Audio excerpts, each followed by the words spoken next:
havia estado doente e que já tinha convalescido, a palavra vem dizendo que ele envia seus homens da sua confiança, seus embaixadores, até Ezequias, rei de Judá. E a palavra vem dizendo que ele envia cartas e um presente a Ezequias. Portanto, Ezequias se encontra muito alegre diante daquela visita, né?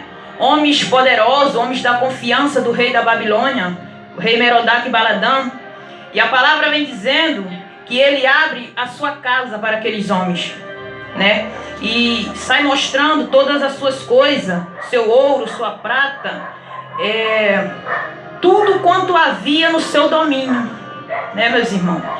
E a palavra de Deus nos ensina que nem tudo que brilha é ouro, nem todo presente ao qual recebemos é da parte de Deus. Que nós temos que vigiar acerca dos presentes que vêm até nós, porque há presente que é para nossa morte, né, meus irmãos? E Ezequias se alegrou, Ezequias se encontrou muito orgulhoso com aqueles homens, né, homens poderosos, e Ezequias não vigiou. Eu vejo aqui que Ezequias, diante daqueles homens, saiu mostrando todo o seu palácio, tudo quanto havia no seu domínio, ele não vigiou, né? Porque imagina bem, meus irmãos, vocês recebem uma visita a pessoas que vocês não conhecem, vocês já vão abrir a porta das vossas casas, mostrar tudo, mostrar sua família, tudo. A palavra diz que ele mostrou tudo, não houve nada no seu domínio que ele não lhe mostrasse. Eu fico imaginando, porque aqueles homens representavam Satanás, porque eles eram da Babilônia, eles serviam a Deus estranho, né? Ele servia ao Deus babilônico, o Deus babilônico é um Deus conhecido por Marduk, né? Não era o mesmo Deus que nós servimos ao Deus Todo-Poderoso, ao único Deus, o Deus que fez os céus e a terra, era o Deus que Ezequias servia. Mas neste momento Ezequias, eu consigo enxergar que ele estava cego espiritualmente. Ezequias já não tinha mais visão de homem de Deus. Porque se ele tivesse visão, se ele tivesse sensibilidade à voz do Espírito Santo de Deus, jamais ele teria tido aquela atitude diante daqueles homens. Abrir a porta da sua casa. Sabemos que a nossa casa é sagrada, a nossa família é sagrada, né? Satanás, ele não veio senão para matar, roubar e destruir, sabemos disso. E destruir principalmente família. Foi o que aconteceu com Ezequias. A palavra de Deus vem dizendo... lá em Tiago, capítulo 4, versículo 4. Adúltero e adúlteras, não sabeis vós que a amizade do mundo é inimizade contra Deus? Qualquer que quiser ser amigo do mundo, constitui-se inimigo de Deus. E naquele momento, Ezequias estava fazendo amizade com aqueles homens. Ezequias, de maneira alguma, poderia fazer amizade com o inimigo, né? Porque as consequências foi muito, muito grave. Ezequias teve a oportunidade de falar para aqueles homens acerca do que o nosso Deus, acerca do que o Deus dele tinha feito na vida dele. Porque de fato Ezequias tinha estado doente. Ezequias tinha estado doente. Deus teve misericórdia da vida dele e acrescentou a ele mais 15 anos de vida. Ezequias tinha passado por uma afronta acerca do rei Senaqueribe, rei da Síria. E Deus também deu livramento a ele, enviando seu anjo e matando, se eu não me engano, 85 mil soldados do rei Senaqueribe. E Ezequias, diante daqueles homens, ele teve uma oportunidade. Ele teve a oportunidade de falar para aqueles homens da Babilônia acerca do que o Deus dele tinha feito na vida dele. E ele não falou. Ele reteu o que Deus tinha feito na vida dele. Ele não exaltou o nome do Senhor. Em maneira alguma, nessa palavra de Ezequias 39, Ezequias falou acerca do nosso Deus, acerca do Deus dele para aqueles homens. Eu consigo entender que Satanás ganhou espaço, porque ele saiu mostrando tudo. Eu fico imaginando no meu pensamento quanto tempo Satanás passou dentro da casa dele observando tudo. Porque a palavra de Deus vem falando aqui que Deus envia o seu profeta Isaías, e pergunta a Ezequias: Ezequias, quem são aqueles homens? De onde vieram a ti? O que eles queriam contigo? Aí ele fala assim: eles vieram a mim da Babilônia, de uma terra remota, ou seja, de uma terra muito longe. O que eles queriam contigo? O que viram na tua casa? Ezequias falou: viram tudo. Não houve nada que eu não lhe mostrasse. Oh, glória. Aleluia. Mas mesmo Ezequias estando cego espiritualmente, Deus, mesmo assim, olhou para Ezequias e enviou seu profeta Isaías para avisar ele acerca do que iria acontecer diante daquela atitude que ele teve, mostrar toda a sua casa para aqueles homens. Aqui vem falando ainda em Isaías 39, versículo 6, versículo 5, que o profeta diz assim: então disse que o profeta vai até Ezequias, né? E diz assim: eis que virão dias em que tudo quanto houver em tua casa, com o que entesouraram teus pais, até os dias de hoje, serão levados para a Babilônia. Não ficará coisa alguma, disse o Senhor. E todos teus filhos, que procede de ti, e tu gerares, tomarão para que sejam eunucos no palácio do rei da Babilônia. Diante dessa palavra que Isaías, o profeta, homem enviado por Deus, falou para Ezequias, Ezequias não deu crédito, Ezequias debochou do profeta.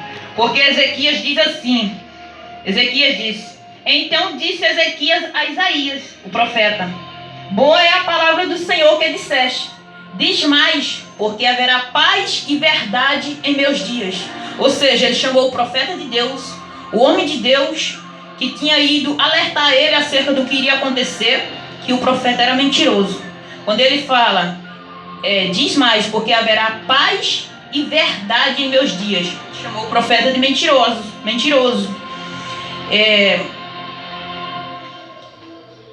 Isso mesmo, porque haverá paz e verdade em meus dias. Muitas das vezes, meus irmãos, Deus envia homens e mulheres de Deus para nos alertar acerca de algo que poderá nos acontecer. E muitas das vezes, tem pessoas dentro da casa do Senhor que não dá crédito à voz do homem de Deus, da mulher de Deus. Debocha do profeta, debocha da profeta, não dá crédito, né? E sabemos que isso é muito grave. Mas como eu vou saber se a profecia é de Deus? Quem tem intimidade com Deus, quem busca, quem ora, quem jejua, sabe se é de Deus ou não. Nós temos que pedir a Deus sabedoria e sensibilidade à voz do Espírito Santo, para que nós não venhamos a ser enganados, né? Ezequias teve grandes oportunidades de falar acerca do Deus dele para aqueles homens, e não fez isso, né? A palavra vem dizendo aqui, 2 Coríntios, vou deixar um versículo aqui ao qual o Senhor falou em meu coração, 2 Coríntios, capítulo 6, versículo 14, um momentinho, que diz assim, 2 Coríntios 6, 14, que diz assim, palavra do Senhor: não vos prendais a um jugo desigual com os infiéis, porque que sociedade tem a justiça com a injustiça, e que comunhão tem a luz com as trevas. Eita. Veja bem, meus irmãos, Ezequias servia a um Deus todo-poderoso, ao Deus dos céus. Os homens que vieram até ele eram da Babilônia, serviam a um Deus babilônico, um Deus a deuses, não era um Deus, era deuses babilônicos. Eles eram homens que não acreditavam no nosso Deus. Então, de maneira alguma, Ezequias, servindo ao nosso Deus, poderia fazer aliança com aqueles homens. Foi o que ele fez. Porque os estudiosos vêm dizendo que o rei Balaque Baladã, esse rei da Babilônia, ele estava sob ameaça do rei da Síria, o rei Senaqueribe. E por isso ele enviou seus mensageiros até Ezequias, porque o propósito dele era fazer aliança com Ezequias, porque ele já tinha ouvido falar do que Deus tinha feito na vida de Ezequias.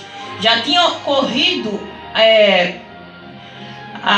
já tinha ouvido dizer que Ezequias tinha sido curado de uma enfermidade mortal. Já tinha ouvido dizer que Deus deu livramento a Ezequias acerca desse mesmo rei Senaqueribe, matando 185 mil soldados, né, do rei da Síria. Então, eu vejo aqui com essa palavra que há pratos que vêm até nós que nós temos que vigiar, Porque nem todos os presentes que nós recebemos é da parte de Deus. Quando vir alguém na nossa casa ou falar que vem, nós temos que orar ao Senhor. Senhor, só permita que venha até a minha casa. Só permita que entre na minha casa as pessoas ao qual o Senhor escolher. Verdade. Ao qual o Senhor permitir. Aleluia. Que venha para somar. Que venha para falar da tua palavra. Que venha para trazer algo que edifica. Não algo que não venha nos edificar. Né, meus irmãos? Uma outra coisa que diz a palavra de Deus. Lá em Jeremias 17:5 vem dizendo: maldito o homem que confia no homem, faz da sua carne o seu braço e aparta o seu coração do Senhor. Ezequias, ele apartou o coração dele do Senhor. Ele foi sim um homem temente a Deus, mas nesse momento ele estava espiritualmente cego. Estava cego espiritualmente. Então, meus irmãos, a palavra que eu deixo da parte do Senhor, qual o Senhor falou em meu coração, é que nós venhamos vigiar acerca dos presentes, acerca de quem nós colocamos dentro da nossa casa. Porque muitas das vezes nós falamos além do que devemos falar, mostramos além do que devemos mostrar.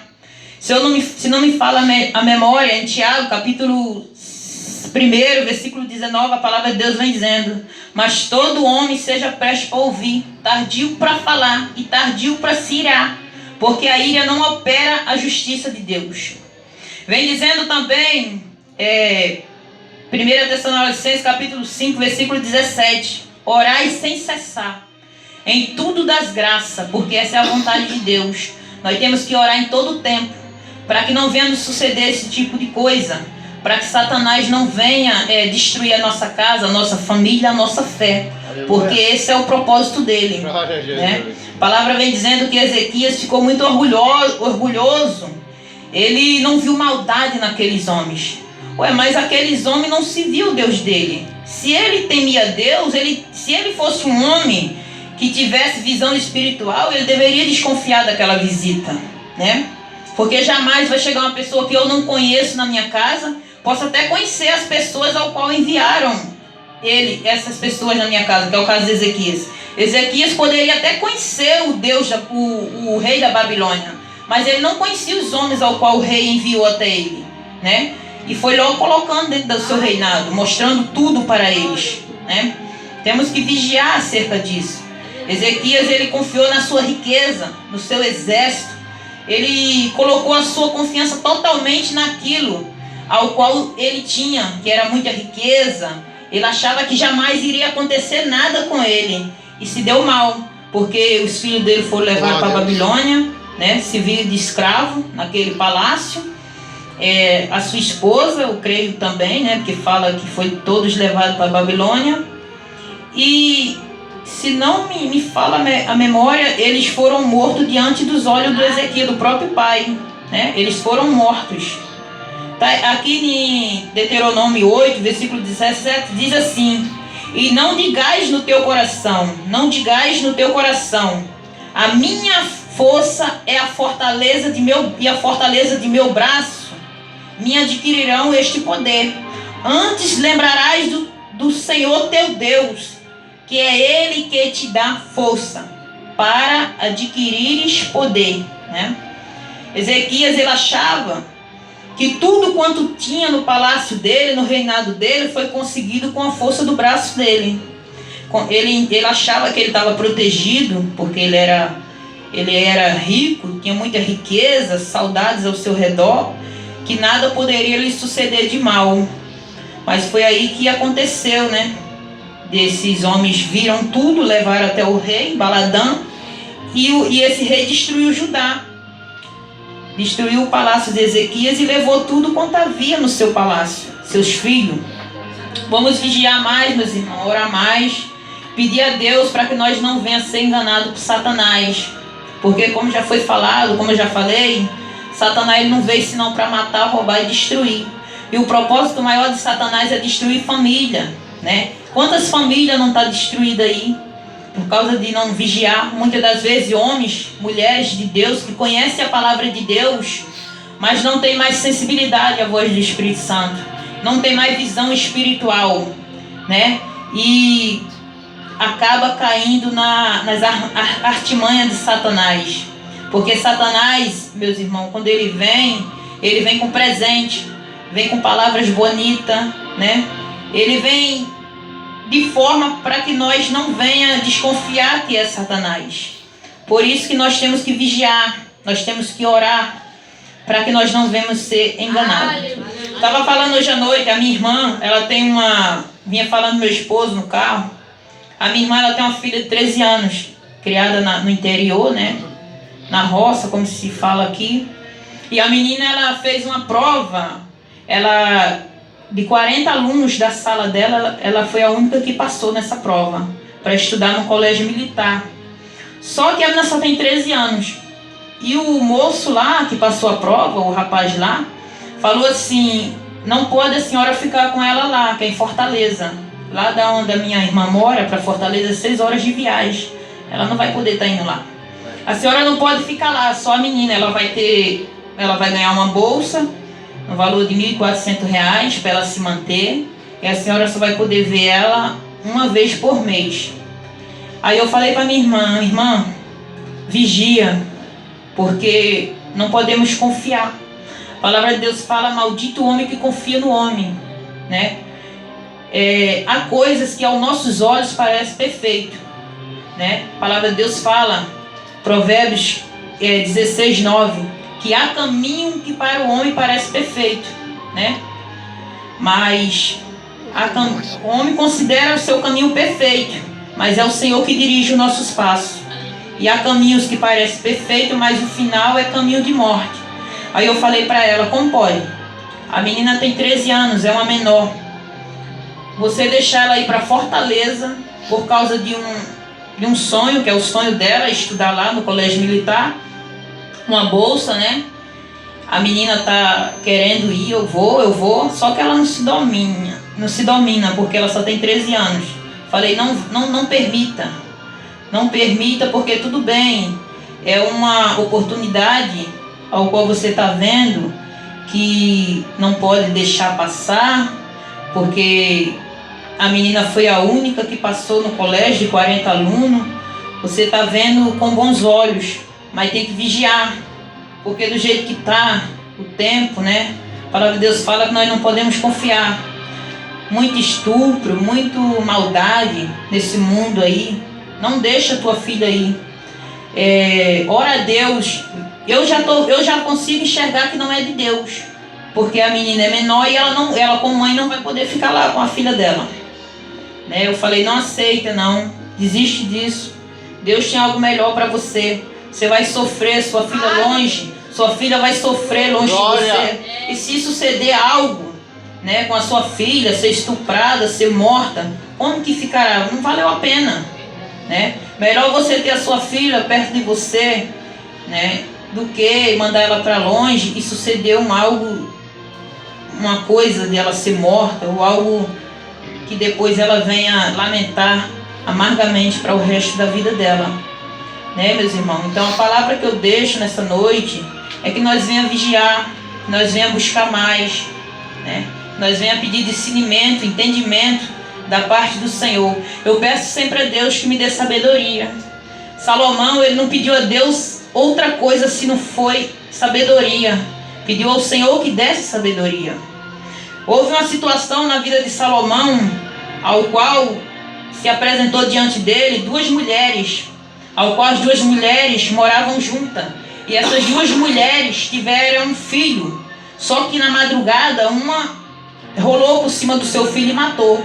Então o que ela fez? Pegou o filho vivo da outra e colocou ao lado dela.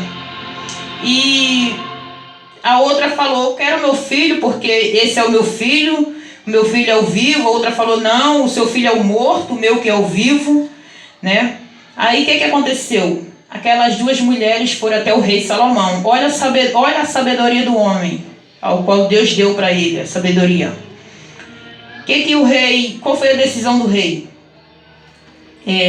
Aquela cidade inteira aguardando aquele julgamento para ver o que seria decidido, qual seria a decisão daquele rei. Ele falou, traz a mim uma espada, que eu vou partir a criança ao meio. Cada uma vai ficar com a parte. Aí, diante dessa situação, a mãe verdadeira falou, não, Senhor, não faz isso. O filho é dela, entrega o filho para ela. que o meu é o morto, dela é o vivo. Aí o rei e a outra falou, por mim pode partir ao meio. Qual a mãe que faria isso? Deixaria o seu filho ser partido ao meio, a espada. Aí o rei entendeu que a mãe era aquela que estava protegendo o seu filho, falando, não, entrega para ela, que ela é a mãe. Então aí o rei entendeu qual seria a mãe verdadeira. Então isso aí é uma sabedoria que vem de Deus, que vem do alto. Que nós peçamos a Deus sabedoria, discernimento, entendimento. Mas nós podemos até pedir a Deus, mas para que Deus venha dar a nós sabedoria e entendimento, é necessário que nós busquemos, que nós orem, que nós jejuem, que nós subamos o monte, né, meus irmãos? Gostaria também de compartilhar aqui uma palavra, também ainda em Provérbios, que eu não deixei certo, porque eu não tinha visto. Diz mais ou menos assim, Provérbios 16.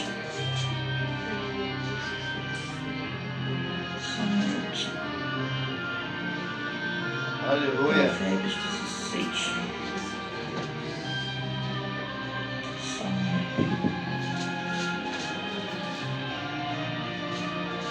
Provérbios 16, 9. E diz assim, o coração do homem considera o seu caminho, mas o Senhor lhe dirige os passos. É o que eu já falei nessa noite. A minha irmã, ela está considerando essa oportunidade algo perfeito, uma oportunidade única. Mas ela tem que colocar o caminho dela, os caminhos da filha dela, assim como nós também, nas mãos do Senhor e pedir que o Senhor venha dirigir nossos passos. Porque se nós tomamos atitude de nós mesmos, nós podemos nos dar mal, nós podemos nos machucar, até mesmo perder nossa vida. No Provérbios 16, 25 vem dizendo, há caminho que parece direito ao homem, mas os seus fins são os caminhos da morte. Há caminhos que aos nossos olhos parece perfeito, mas o fim é a morte. Então que nós possamos pedir a Deus direção do Espírito Santo, porque é para isso que o Senhor nos deu o Espírito Santo, para que nós peça a Ele sabedoria, para que Ele venha nos direcionar, para que Ele venha aí na nossa frente, para que os nossos sonhos, projetos e objetivos venham a ser concluídos conforme a vontade de Deus. Porque se nós tomamos nossas próprias decisões, se nós pensamos fazer da nossa forma, do nosso jeito, não vai dar certo, vai dar errado. A gente tem que vigiar cada dia, como eu já falei.